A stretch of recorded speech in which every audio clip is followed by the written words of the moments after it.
Et coucou les gens, bienvenue dans un voyage au cœur de notre enfance. Que vous soyez fan des aventures épiques de super-héros, des comédies loufoques ou des contes enchanteurs, cette vidéo est un hommage à ces trésors d'animation qui ont bercé notre jeunesse. Dans cette vidéo, je parlerai essentiellement de certains dessins animés qui m'ont marqué durant ma vie, de ma plus jeune enfance jusqu'à la fin de mon adolescence. Préparez-vous à retrouver peut-être vos héros préférés et à ressentir toute la magie des dessins animés qui ont fait chavirer nos cœurs. Vous êtes prêts ?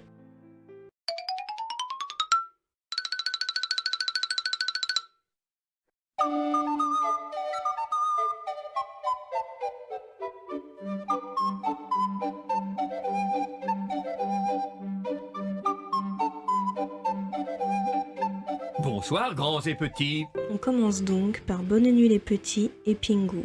J'en ai déjà parlé dans mon ancienne vidéo des dessins animés creepy, donc je vais pas trop m'attarder sur eux. Du coup, pour Bonne nuit les petits, on retrouve les personnages de Nicolas, Pimprenel, Nounours, le marchand de sable, Oscar de temps en temps.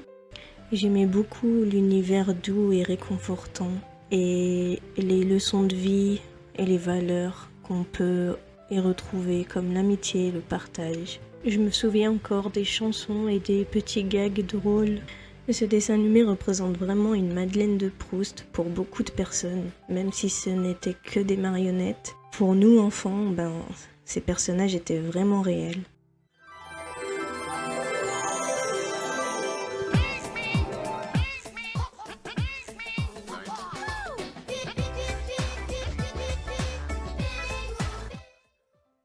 Pour Pingu, c'est un peu plus différent.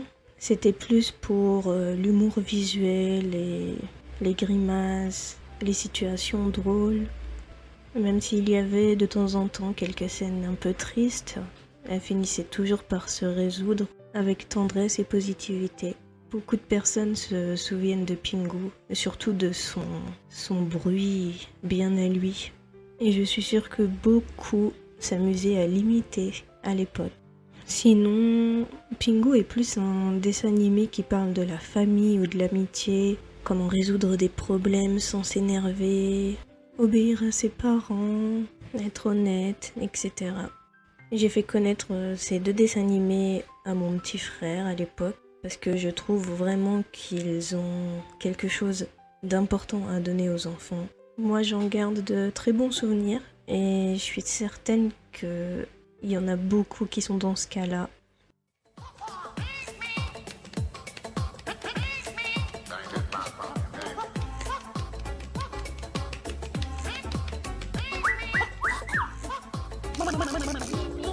L'eau elle aime ça. L'eau moi j'adore ça, ça dégringole et je rigole. Mimi cracra, l'eau elle aime ça. Tant mieux si ça mouille, je fais des patouilles. Mimi cracra, l'eau elle aime ça. Encore un peu d'eau pour Mimi cracra. Mimi Cracra est une petite fille qui fait souvent beaucoup de bêtises, mais elle découvre aussi son environnement, comme son jardin, une piscine. Elle est pleine de vie et d'imagination. Elle est aussi très curieuse et espiègle, qui adore jouer et explorer. Accompagnée de ses amis, son chat Mimi Mousse et son nounours, elle part à l'aventure dans l'environnement qui l'entoure. Et chaque épisode représente des situations du quotidien, mais ils sont transformés par l'imagination débordante de Mimi, que ce soit en jouant à des jeux, en organisant des fêtes ou en résolvant des petits problèmes. Mimi Cracra montre aux enfants l'importance de s'amuser, partager et d'apprendre tout en jouant.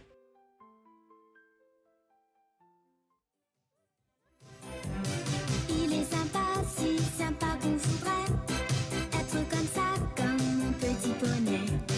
Il est toujours bien, toujours gai, rempli d'amour, c'est mon petit poney. Il n'y a rien de plus doux qu'un ami, et mon ami c'est mon petit poney. Et si j'ai dans la tête un air de fête, oui c'est grâce à mon petit poney. On continue avec Mon Petit Poney, celui de 1986, pas le remake. Du coup, la série se concentrait sur un groupe de poneys magiques Ils avaient tous des personnalités distinctes, des couleurs vives et des symboles sur leurs flancs qui représentaient chacun une caractéristique ou un pouvoir particulier. L'histoire se déroulait souvent autour d'une lutte entre le bien et le mal, avec des aventures qui mettaient en avant des thèmes comme l'amitié, le courage, la solidarité. Les poneys faisaient face à divers défis et même des ennemis, mais ils trouvaient toujours des solutions grâce à leur esprit d'équipe et leur amitié. Les épisodes étaient aussi souvent pleins de petites chansons qui exprimaient souvent les envies et les émotions des personnages. Et j'aimais tellement ce dessin animé que j'avais une collection de jouets de mon petit poney. Et je demandais à mes parents de m'en acheter presque tous les mois. Hey, jouons, vraiment j'aimerais faire des ronds avec mon jouet. Non, pardon, il faut travailler, d'abord finissons, puis on pourra jouer. Et venir les barbapapas, on fait les fous. Dans la famille des barbapapas, Le prochain dessin animé, c'est les Barbapapas. Du coup, la première saison est sortie en 1964. Le doublage était fait par 1 ou 2 hommes. Du coup, c'était presque la même voix pour tous les personnages, mais avec des tonalités différentes. Dans cette saison, on voyait la naissance de Barbapapa dans le jardin de François et Claudine, 2 enfants qui vivaient avec leurs parents. Mais leurs parents ne voulaient pas garder Barbapapa, du coup ils appelaient le zoo pour qu'ils viennent le chercher et le mettre en cage. À partir de là, Barbapapa découvre qu'il peut se transformer en ce qu'il veut, que ce soit en objet ou en animal. Du coup, il traverse les barreaux de sa cage et il s'enfuit. Son but était de retrouver d'autres Barbapapas, donc il fait le tour de la ville, même du pays. Après un long temps de recherche, il revient chez Claudine et François et découvre un autre Barbapapa dans leur jardin, qui est en fait une femelle, donc Barbamama, de qui Barbapapa tombe amoureux et du coup ils finissent par mettre au monde des Barbabébés. Du coup la saison va plus se concentrer sur leur vie familiale et leur environnement dans la ville et leur acceptation envers les humains. Et aussi les différentes personnalités des bébés du coup. Ensuite, il y a une saison 2 qui raconte leur vie dans leur maison spéciale qu'ils ont construit eux-mêmes. Et du coup, ils vivent plusieurs aventures dans la nature, dans la forêt, vers la rivière, etc. Il y a aussi la saison 3 qui a été diffusée à partir de 1999. Du coup, cette fois, chaque personnage a sa propre voix. Pour moi, c'est la saison la plus intéressante parce que les Barbapapas vont découvrir le monde et tous les pays. Du coup, on va découvrir les animaux et les caractéristiques de chaque pays, les cultures, les traditions, tout en restant dans l'esprit de famille, la solidarité, l'entraide et la compassion. Allons, tout le monde s'y met plus fort.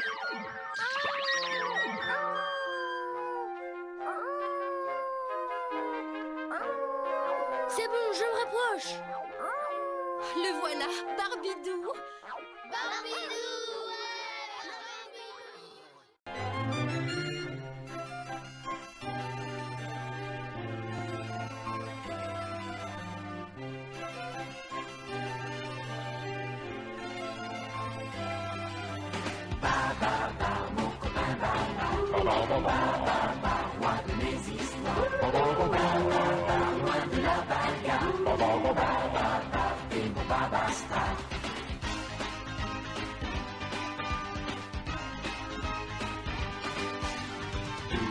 Tes amis sont ici, mon papa ami.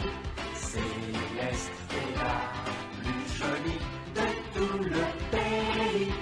Arthur et Zéphyr aussi ont changé ta vie. Ba, ba, ba, mon copain.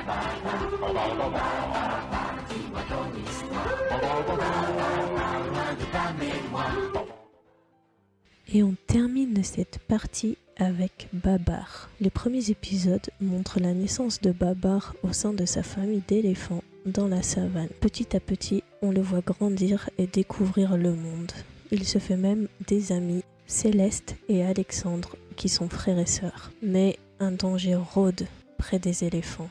Et un triste jour, où Babar s'amuse dans la rivière avec ses amis et tout le troupeau, on entend jaillir un coup de feu. C'est alors que la mère de Babar ordonna à tout le troupeau de fuir le plus vite possible. Malheureusement, la mère de Babar mourut et cette scène m'avait littéralement presque traumatisée quand je l'ai vue petite. C'était vraiment pire que la mort de la mère de Bambi parce que on la voit vraiment s'écrouler dans l'eau et on voit Babar qui ne comprend rien et qui est totalement désorienté. Après la mort de sa mère, Babar quitte sa jungle et arrive épuisé dans une grande ville, où il se lie d'amitié avec une vieille dame qui pourvoit à son éducation. Après peu de temps, il retourne finalement dans le clan des éléphants, fuyant le chasseur. À la suite de la mort du roi ayant mangé des champignons vénéneux, et pour avoir déjoué les plans du chasseur et libéré les siens, Babar est couronné roi. Il se marie ensuite avec Céleste et restaure la paix en fondant Célesteville, dans laquelle chaque peuple animal construit sa maison avec son architecture particulière et vit selon ses propres coutumes. Babar et Céleste ont ensuite des enfants à qui Babar raconte son histoire. Et c'est ainsi que l'histoire des éléphants nous mène tout droit à aujourd'hui. et à la parade la plus spectaculaire que ce vieil oiseau ait jamais vue.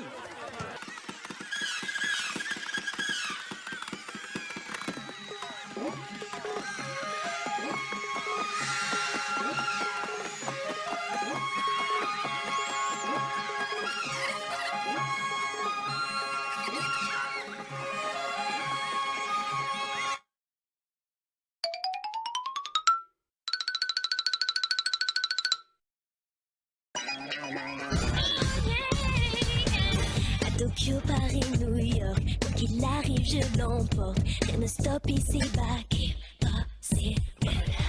Mes missions, je les mène à bout, dans le plus grand secret, quand le monde est en danger. Toujours face aux problèmes, je contrôle, c'est pour ça qu'on m'appelle Kim Possible. Compris, saisi, quel que soit le défi, quand le but retentit, c'est ok. T'as juste à m'appeler, je suis prête à décoller. Je cours tous les risques à chaque fois, quel que soit le moment où l'on pour sauver la terre ou une vie humaine. J'en fais mon affaire, tout ça c'est mon domaine. Panthère de haut vol, la meilleure de l'école. Tu connais bien mon nom de code, Kim Possible. Quelle est ma mission? Compris, saisi, quel que soit le défi. On passe maintenant dans les années 2000 et on commence par Kim Possible. Une jeune fille dynamique, intelligente et compétente en arts martiaux. Elle est souvent accompagnée de son meilleur ami, Robin, un garçon un peu maladroit, et de son fidèle compagnon, Rufus, le taupinet tondu. Ensemble, ils affrontent des méchants tels que le docteur Draken et son acolyte Shego. La série se distingue par son mélange d'action, d'humour et de thèmes d'adolescents. Kim doit jongler entre sa vie quotidienne d'élève et ses missions de sauvetage du monde, ce qui soulève des enjeux relatifs à l'amitié, la confiance en soi et la gestion des responsabilités. La série reste appréciée pour ses messages positifs et son humour, et j'espère qu'elle continuera d'être découverte par de nouvelles générations.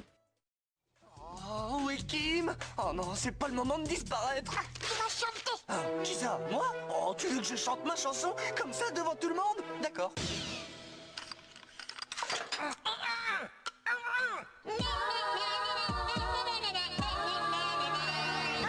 Yo, écoutez, c'est un rap inconnu. C'est la chanson du taupinet tondu. Voici l'histoire pleine de gloire que je vais vous raconter sans un lapsus de Robin et Rufus. Je n'ai pas eu de chat ni aucun autre animal, car mon père était allergique à toutes sortes de poils. J'ai cherché une petite bête sur internet et trouvé un petit truc rose, drôle de petite chose. Mais c'est quoi cet animal? Je crois un taupinet tondu.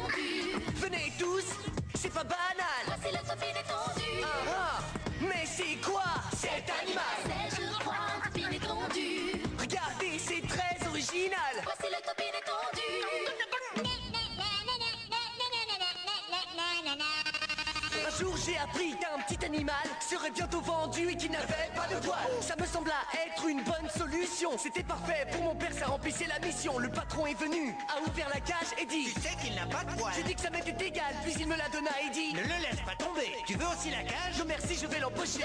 Mais c'est quoi cet animal? C'est je crois un topine étendu. Venez tous, c'est pas banal. Voici le topine étendu. Mais c'est quoi cet animal? C'est je crois un topine étendu. C'est un bijou intégral. Voici le topine étendu. Je peux avoir un bouillard. Bouillard. Oh, je peux avoir un bouillard. Bouillard. Regarde-moi, il dit cheese. Souris vers moi, il dit cheese. On aime le bueno nacho, chinguerito et le naco. Toujours les plus grands, c'est génial, c'est royal. Refuse dans ma poche, on est paré, jamais désemparé et pas décomplé. On devient irrésistible avec notre ami Kim Possible. On a vraiment peur d'aucune attaque. Avec toi, Kim P, c'est dans le sac. Mais c'est quoi cet animal? C'est je crois un topine étendu. Venez tous, c'est original. Voici le topine étendu. Mais c'est quoi ce drôle d'animal? C'est je crois un topine étendu. Venez tous, c'est paradoxal. Voici le topine étendu.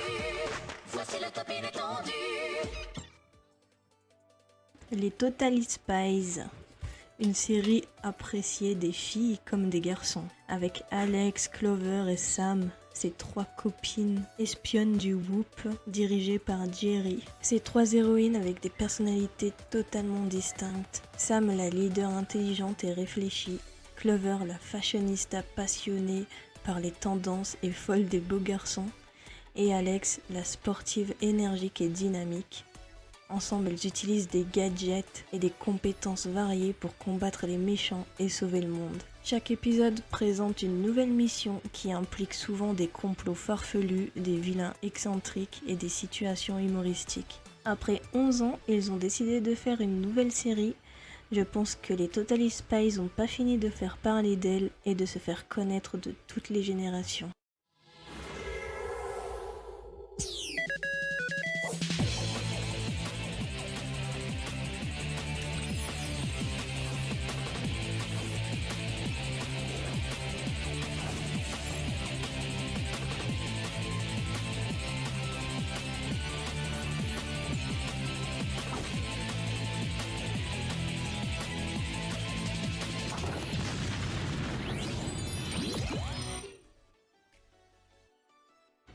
Les Winx, la série préférée de presque toutes les petites filles.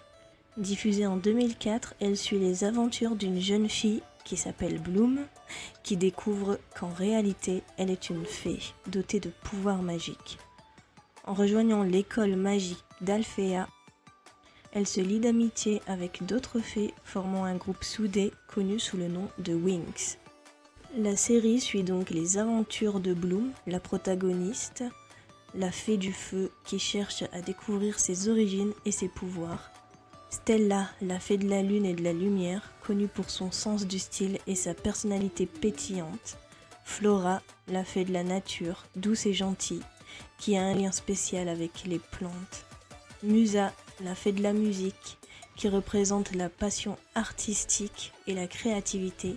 Tekna, fée de la technologie intelligente, avec un penchant pour les gadgets. Mais Alfea n'est pas la seule école de magie. Il y a aussi l'école Tournuage pour les sorcières et l'école de Fontaine Rouge pour les spécialistes. Une école de garçons qui sont situés dans Magix. La série mêle des éléments de magie, d'aventure et de romance, tout en explorant des thèmes tels que l'amitié et le courage.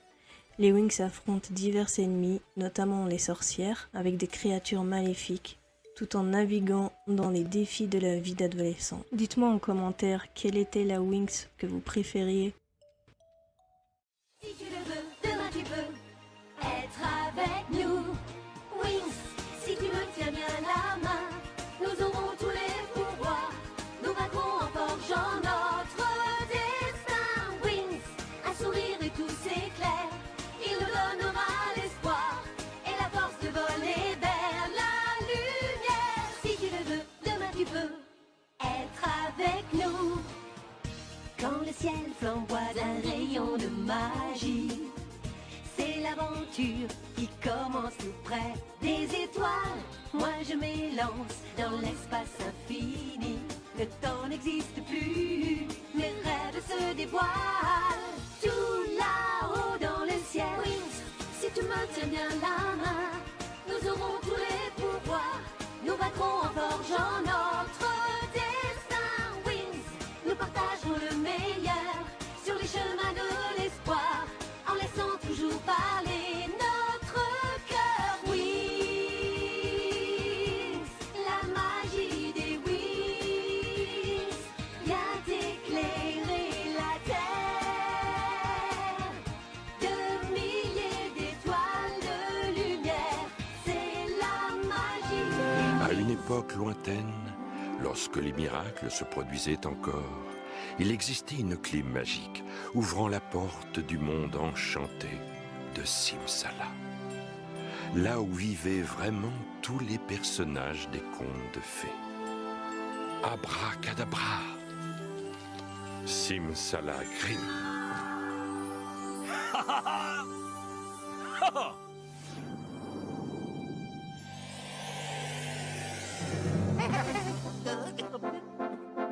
Êtes-vous prêt à vivre une nouvelle aventure? Alors, en piste!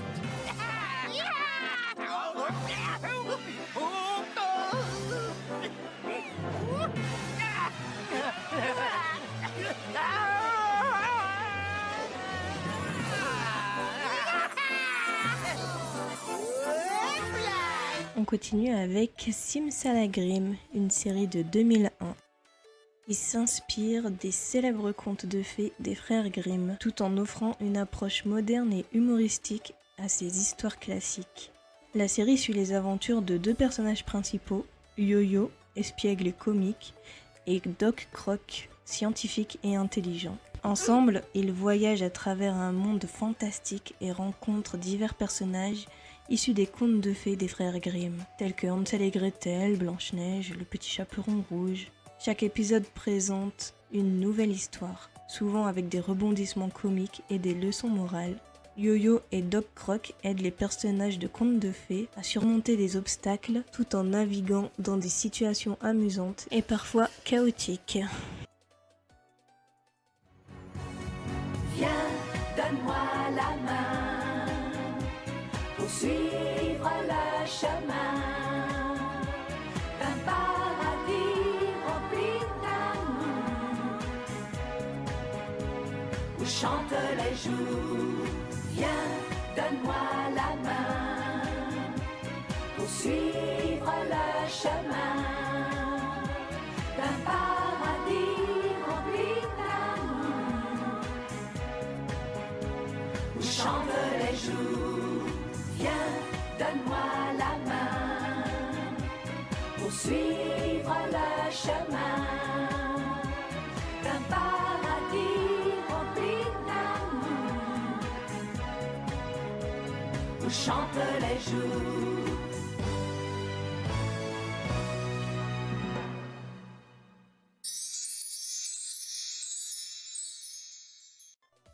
On termine cette partie avec les malheurs de Sophie. L'histoire commence au château de Réan, une demeure à la campagne française en Normandie. Le château appartient donc à la famille de Réan, donc aux parents de Sophie. Et Sophie est une petite fille qui n'est jamais à court d'idées dès qu'il s'agit de faire des bêtises. C'est pourquoi elle doit souvent mentir à sa mère pour les cacher. Et tandis que son père est président des chemins de fer, il est souvent absent et retenu à Paris pour ses activités. Mais malgré ça, Sophie est loin d'être seule. Elle est toujours accompagnée de son cousin Paul et aussi de Camille et Madeleine, qui sont les filles de Madame de Fleurville, une amie de sa mère.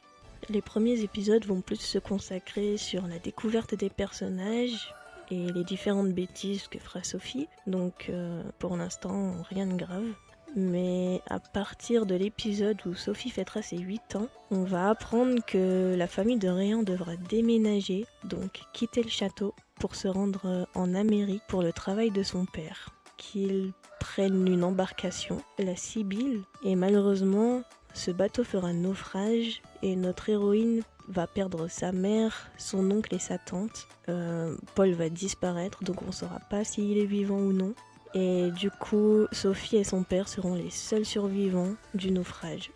À partir de là, Sophie ne vivra que des malheurs. Elle se fera maltraiter par sa belle-mère, car son père va se remarier, du coup, avec la fille de son ancien patron qui est décédé. Et du coup, Madame Fichini, va maltraiter Sophie, la battre et ça quotidiennement. Son père tombera aussi gravement malade et finira par mourir en la laissant seule avec sa nouvelle belle-mère.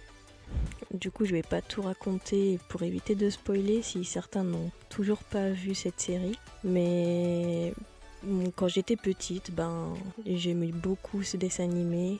Même si il a un côté triste et des scènes un peu violentes, quand Sophie se fait maltraiter et taper dessus, ça reste quand même une belle histoire et tout finit bien.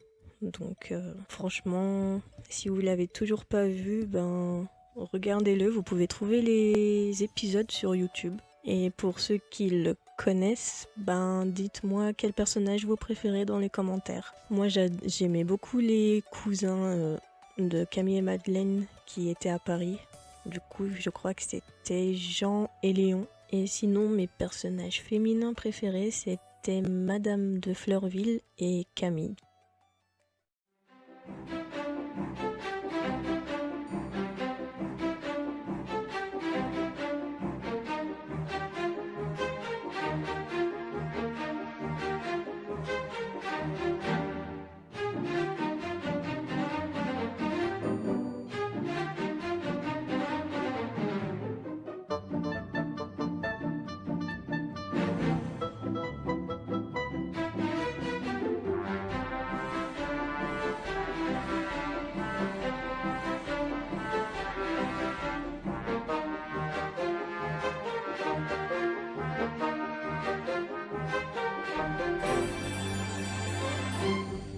Voilà, j'espère que cette vidéo vous a plu. Ce n'est que la première partie, il y en aura encore 2 autres qui sont séparés par tranche d'âge comme je viens de le faire. Donc si ce contenu vous plaît, on se retrouvera dans les 2 prochaines vidéos qui sortiront pour la suite. Voilà, du coup d'ici là, portez-vous bien et à dans la prochaine vidéo. Bye bye.